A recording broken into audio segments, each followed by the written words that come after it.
नमस्कार, news One India देख रहे हैं आप। आपके साथ मैं धर्मराज सिंह। भारतीय जनता पार्टी से बर्खास्त मंत्री हरक सिंह रावत का बयान आया है। हरक सिंह रावत ने कहा है कि केंद्रीय मंत्री प्रहलाद जोशी ने मुझे दिल्ली मिलने के लिए बुलाया। ट्रैफिक के कारण थोड़ी देर हो गई। मैं उनसे और गृह मंत्री अमित शाह से मिलना चाहता था, लेकिन जैसे ही मैं दिल्ली पहुंचा मुझे सोशल मीडिया पर देखा कि बीजेपी ने मुझे निष्कासित कर दिया है। हरक सिंह रावत ने कहा कि इतना बड़ा फैसला लेने से पहले बीजेपी ने मुझसे एक बार बात भी नहीं की। अगर मैं कांग्रेस छोड़कर बीजेपी में शामिल नहीं होता तो 4 साल पहले बीजेपी से इस्तीफा दे देता। मुझे मंत्री बनने में ज्यादा दिलचस्पी नहीं है, मैं सिर्फ काम करना चाहता हूं। इसके बाद हरक सिंह रावत ने कहा है कि कांग्रेस पार्टी उत्तराखंड में सरकार बनाएगी। मैं कांग्रेस पार्टी के लिए काम करूंगा। बीजेपी ने मनगढ़ंत खबरों के आधार पर कार्रवाई की है। उत्तराखंड में कांग्रेस की पूर्ण बहुमत की सरकार आ रही है।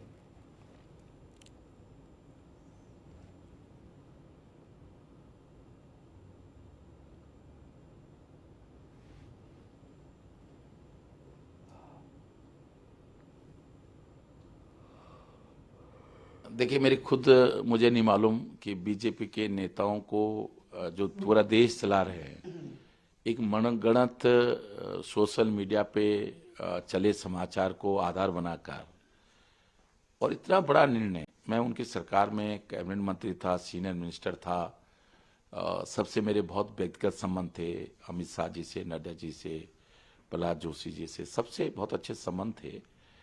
एक बार मुझसे बिना बात किए हुए इतना बड़ा निर्णय उन्होंने लिया।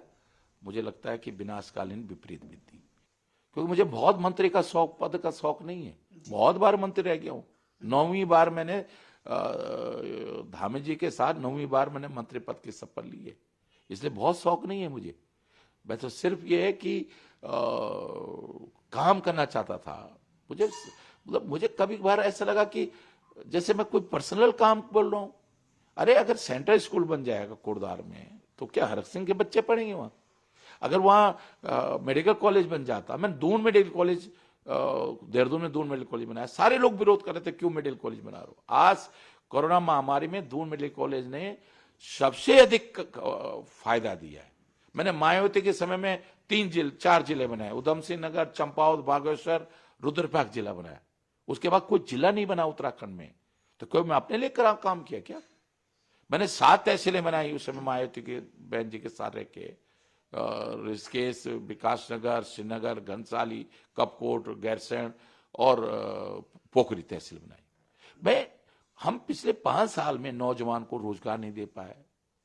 मैं लड़ता रहा कि उपनल के 22,000 कर्मचारियों को सम्मानजनक मानदेय वेतन मिलना चाहिए। ये उत्तराखंड हमने कोई नेताओं को रोजगार देने के लिए। तो हरक सिंह रावत पर कार्रवाई क्यों हुई, इसको समझिए। चुनाव के वक्त हरक सिंह रावत लगातार विपक्षी नेताओं से मिल रहे थे। इसके अलावा हरक सिंह रावत अपनी बहू के लिए टिकट मांग रहे थे। अपनी बहू के लिए वो टिकट की मांग पर अड़े हुए थे और लैंसडाउन से अपनी बहू के लिए टिकट मांग रहे थे। और लैंसडाउन में अभी भारतीय जनता पार्टी का सिटिंग विधायक है। हरक सिंह रावत की लगातार कांग्रेस से नजदीकियां बढ़ रही थी। यही सब कारण है कि हरक सिंह रावत पर कार्रवाई होगी। हरक सिंह रावत आप क्या करेंगे? हरक सिंह और उनकी बहू दोनों को कांग्रेस अब क्या टिकट देगी? क्या अपने शर्तों पर वो कांग्रेस जाएंगे? क्या कांग्रेस सिर्फ हरक सिंह रावत को टिकट देगी? हरक सिंह रावत को टिकट देने में कांग्रेस को ज़्यादा समस्या नहीं है, लेकिन क्या अब उनकी बहू को भी कांग्रेस टिकट देगी? अगर सिर्फ एक को ही, यानी कि हरक सिंह रावत को ही टिकट मिलता है तो हरक सिंह रावत आगे क्या करेंगे? अगर कांग्रेस में भी उनकी बात नहीं बनती है तो फिर वो क्या करेंगे? देखिए, इनका सियासी सफर कैसा है। 2007 में विधानसभा में नेता विपक्ष हरक सिंह रावत बने। 2012 में उत्तराखंड सरकार में कैबिनेट मंत्री के तौर पर शपथ ली। 2017 में कोटद्वार से विधायक चुने गए और भारतीय जनता पार्टी की सरकार में वन मंत्री बने। इससे पहले उत्तराखंड में तीरथ सिंह रावत हो या त्रिवेंद्र सिंह रावत हो, तीनों ही मुख्यमंत्रियों के साथ वो मंत्री पद पर है या सीनियर मिनिस्टर के तौर पर है। 2002 में लैंसडाउन से विधायक रह चुके हैं। 1991 में पहली बार पौड़ी विधानसभा से उत्तर प्रदेश उस वक्त हुआ करता तो उत्तर प्रदेश विधानसभा पहुंचे थे।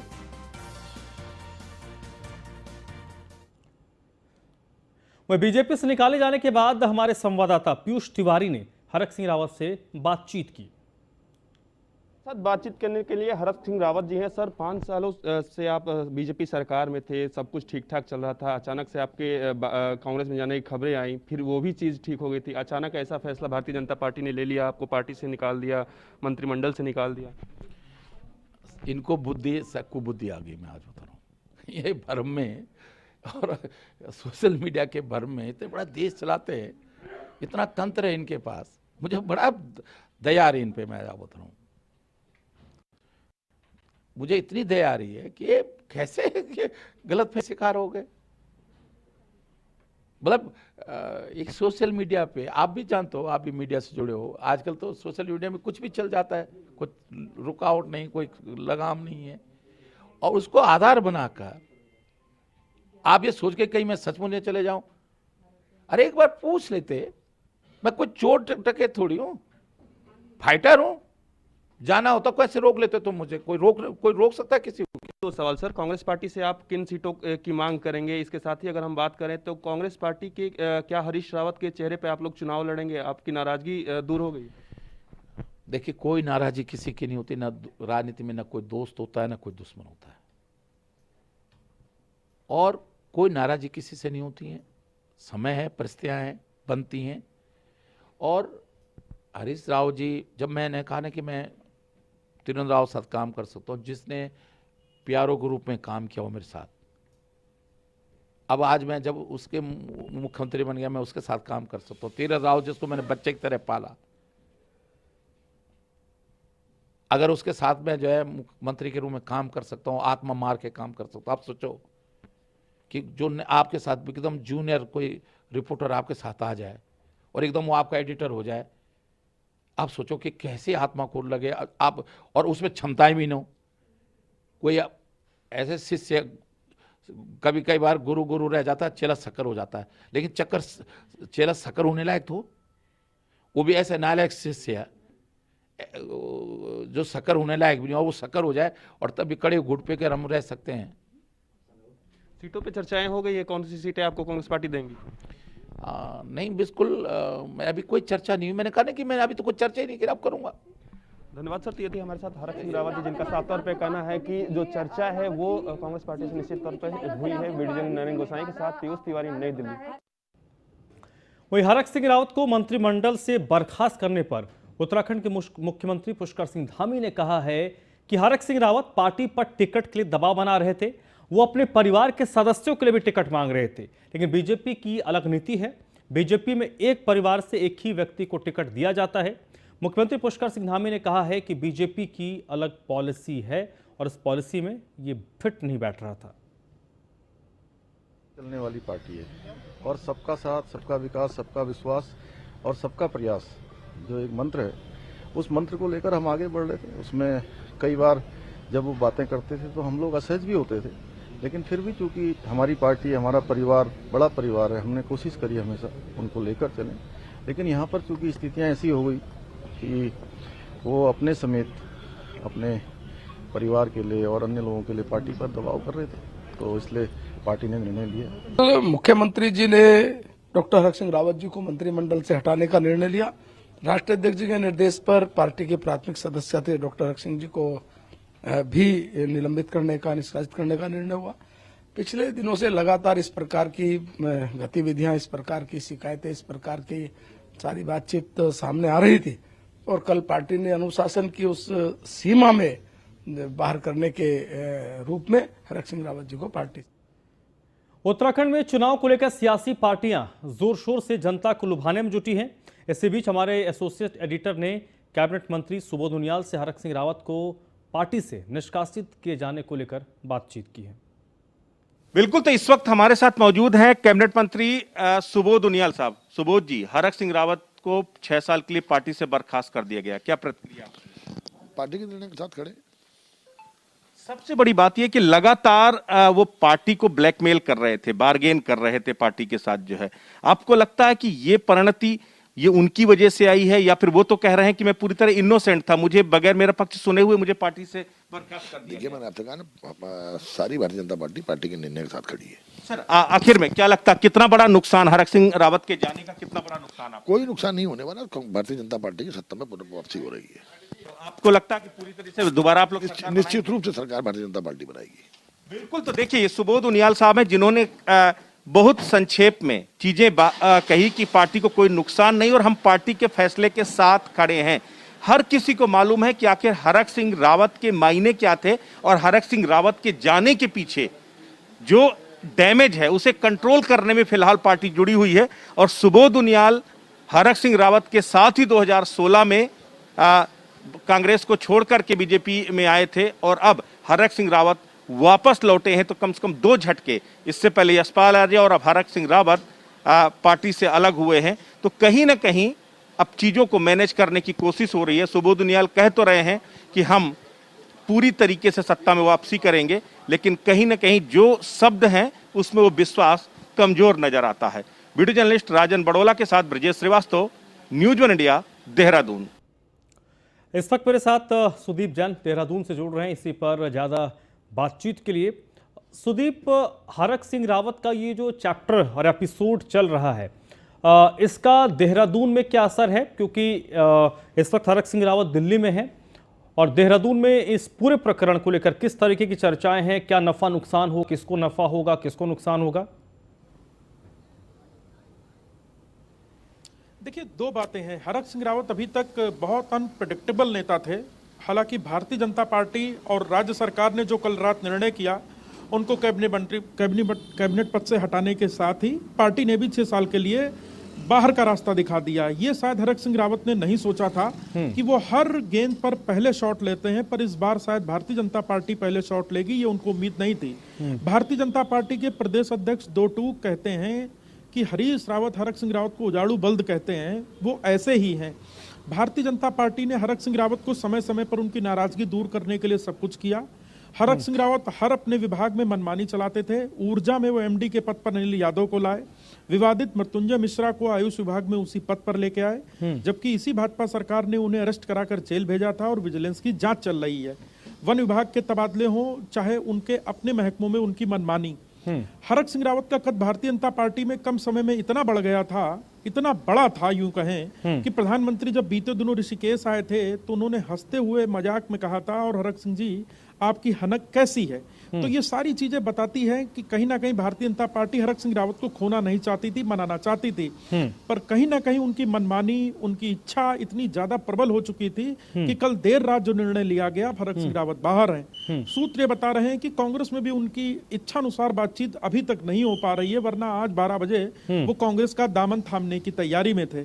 जहां तक उत्तराखंड भारतीय जनता पार्टी की बात करें तो पार्टी पूरी तरह मुतमईन है कि वो अपने दम पर, अपने विकास कार्यों पर, प्रधानमंत्री के चेहरे पर और युवा मुख्यमंत्री पुष्कर सिंह धामी की जो लोकप्रियता है उसके आधार पर चुनाव लड़ेगी। कल जहां भारतीय जनता पार्टी ने अपने मंत्री पर कार्रवाई की, वहीं आज थोड़ी देर बाद जो उत्तराखंड प्रदेश कांग्रेस की महिला कोटे से अध्यक्षा है, महिला प्रभारी है, महिला अध्यक्षा है महिला मोर्चे की, वो भारतीय जनता पार्टी के दफ्तर पहुंच चुकी हैं। थोड़ी देर में उनकी भी भारतीय जनता पार्टी में ज्वाइनिंग हो रही है। तो कहीं ना कहीं भारतीय जनता पार्टी हरक सिंह रावत के एपिसोड पर एक लीड लेते हुए नजर आई। अभी तक हरक सिंह रावत जैसा चाहते थे कराते थे, लेकिन कल जो भारतीय जनता पार्टी ने राष्ट्रीय अध्यक्ष जेपी नड्डा के निर्देशों पर उन्हें झटका दिया है, शायद इसका इल्म हरक सिंह रावत को नहीं होगा। हरक सिंह रावत दिल्ली जाके सीधे नड्डा, सीधे अमित शाह जैसे बड़े लीडर से मिलते थे, तो शायद इस बात का उनको भी इल्म नहीं था। जहां तक भविष्य की राजनीति की बात करें तो भविष्य की राजनीति में भारतीय जनता पार्टी इस लाइन पर भी चल रही है कि सोशल मीडिया का ट्रेंड ये बता रहा है कि पार्टी अपने कार्यकर्ताओं, अपने नेताओं की वैल्यू करे, उनको मौका दे, बाहरी लोगों पर या दल बदलुओं पर बहुत अधिक मौका ना दे और ना ही उन्हें बहुत सपोर्ट करे। सुदीप, तो निश्चित तौर पर यह हरक सिंह रावत का एपिसोड ऐसा लगता है कि भारतीय जनता पार्टी ने उनसे किनारा किया है। सुदीप, इसमें एक पहलू ये भी जो हमारे दर्शक वो समझना चाहेंगे, हरक सिंह रावत तो उत्तराखंड की सियासत में कोई नौसिखिया नेता नहीं है, एक लंबी इनकी राजनीतिक पारी रही है। तो भारतीय जनता पार्टी ने जब एक्शन लिया होगा तो इसका नफा नुकसान का आकलन तो किया होगा। हरक सिंह रावत को आप उत्तराखंड की सियासत में अंडरएस्टिमेट नहीं कर सकते हैं।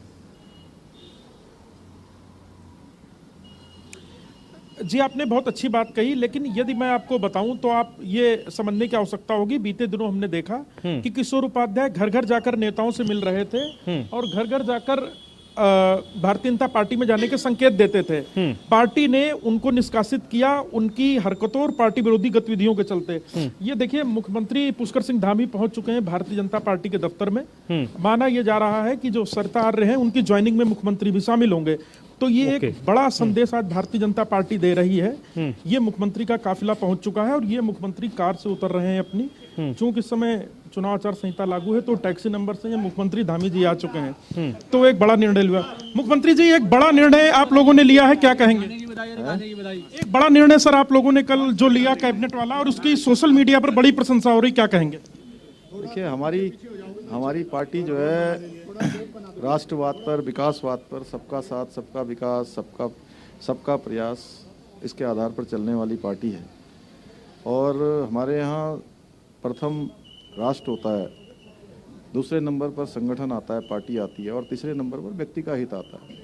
जो हमारे यहाँ इन सब चीज़ों से तालमेल नहीं कर पाता है, इन सब चीज़ों पर व्यक्ति ज़्यादा आ जाता है, तो निश्चित हमने ये हमारे साथ रहे, सम्मान दिया। जब विकास की बहुत समय हम असहज भी हुए, बहुत सारे निर्णय लेते समय हमको बहुत सोचना पड़ा, लेकिन उसके बावजूद भी हमने बीच का रास्ता निकाला।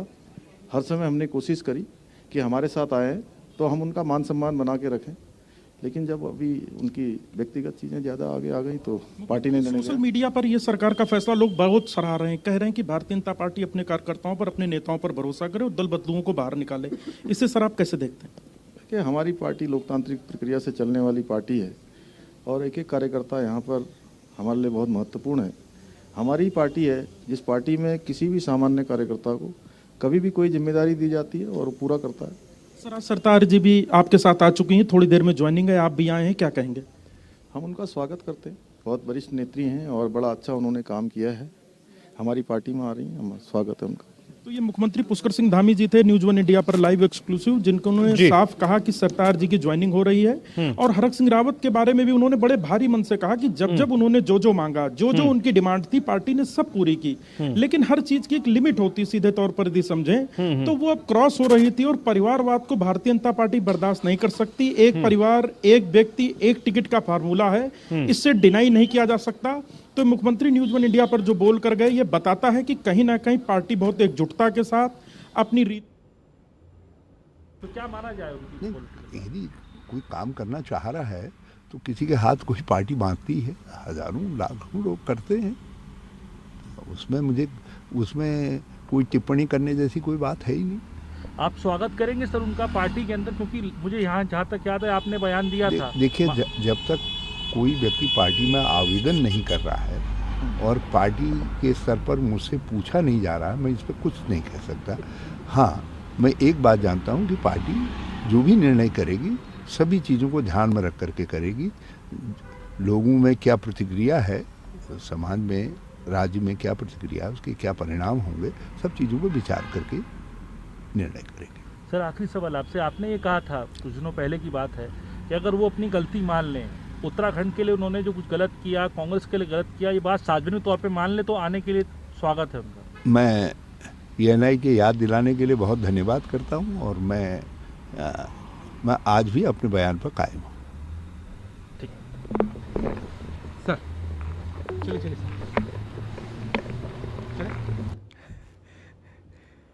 तो चलिए, हरीश रावत को आप सुन रहे थे, कैंपेन कमेटी के प्रमुख हैं। उत्तराखंड में संभवतः कांग्रेस की सरकार बनी तो अगले CM भी होंगे।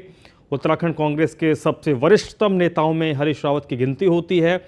जाते जाते उन्होंने, अब हरीश रावत के लिए जिस मुद्दे पर हम बात कर रहे थे कि भारतीय जनता पार्टी ने हरीश रावत को निकाल कर एक ऐसा दांव चला है जो हरीश रावत के लिए उनके सियासी करियर में सबसे बुरी स्थिति इस वक्त है, क्योंकि भारतीय जनता पार्टी में अब वो रहे नहीं और कांग्रेस में वो अपने हिसाब से बार्गेन नहीं कर सकते हैं। और हरीश रावत ने इस चीज़ को दोहराया और उन्होंने शुक्रिया अदा किया एजेंसी को कि आपने मेरे बयान को मुझे याद दिलाया और मैं अपने बयान पर कायम हूं, क्योंकि जब 2016 में जब हरीश रावत सरकार हुआ करती थी, पूरा प्रकरण हुआ था, उसमें जब हरीश रावत के साथ 9 विधायक छोड़कर गए थे, उन विधायकों के कुनबे को हरक सिंह रावत ही लीड कर रहे थे और उस चीज को अभी तक हरीश रावत भूले नहीं है। टीस अभी तक उनके जहन में है।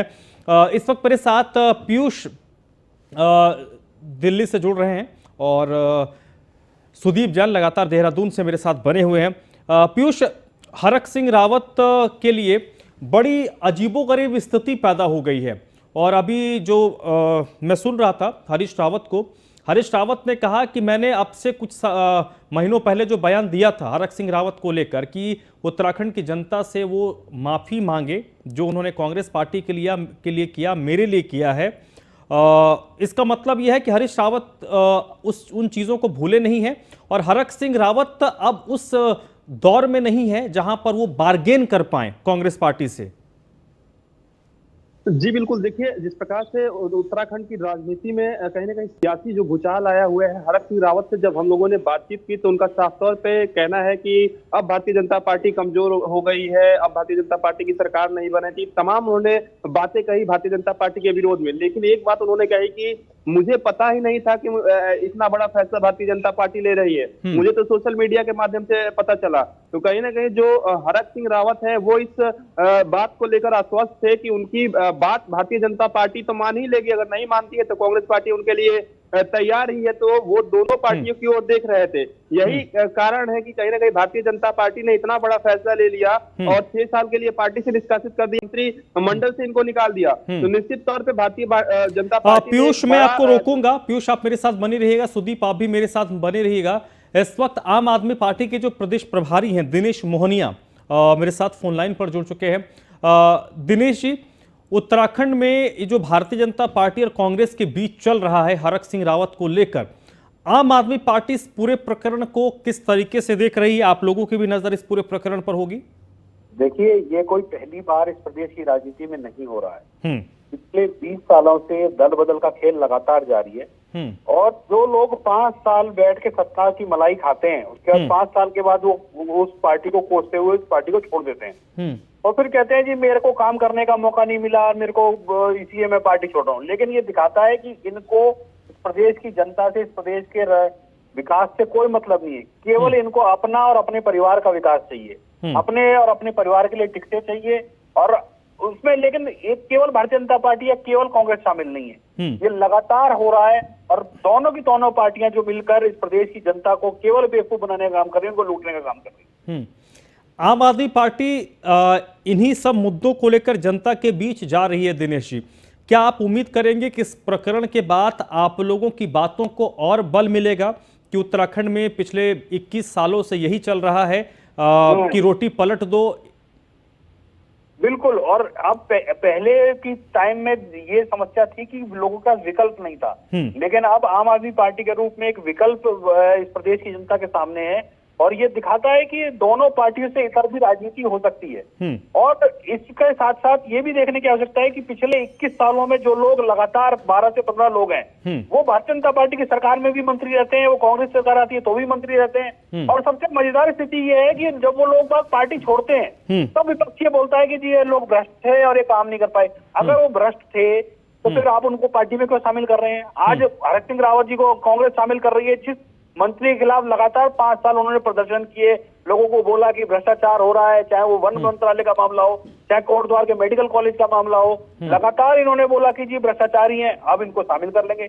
ऐसी कौन सी वॉशिंग मशीन कांग्रेस और भारतीय जनता पार्टी लेके बैठी है कि जैसे ही वो अपनी पार्टी में किसी व्यक्ति को शामिल करते हैं वो बिल्कुल दूध का धुला हो जाता है और बिल्कुल पाक साफ हो जाता है। तो ये सब अब जनता ये देख रही है कि दोनों की दोनों पार्टियां केवल और केवल सत्ता प्राप्ति के लिए लगी हुई है और अपने परिवार का विकास चाहते हैं। इनको प्रदेश की जनता से, प्रदेश की विकास से, प्रदेश की खुशहाली से कोई मतलब नहीं है। तो चलिए दिनेश जी, बहुत बहुत शुक्रिया हमसे बातचीत करने के लिए।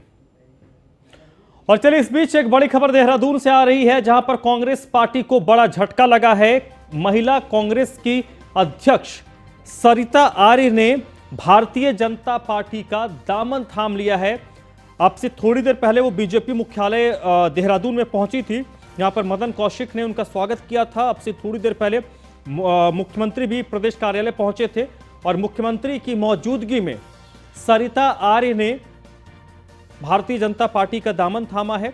सरिता आर्य कांग्रेस पार्टी को लेकर उस दिन से मुखर हो गई थी जिस दिन से यशपाल आर्य और उनके बेटे संजीव ने कांग्रेस पार्टी का दामन थामा था और जिस सीट से सरिता आर्य खुद को उम्मीदवार के तौर पर देख रही थी उस सीट पर संजीव आर्य की बन रही थी। तो फिलहाल इस बुलेटिन में बस इतना ही।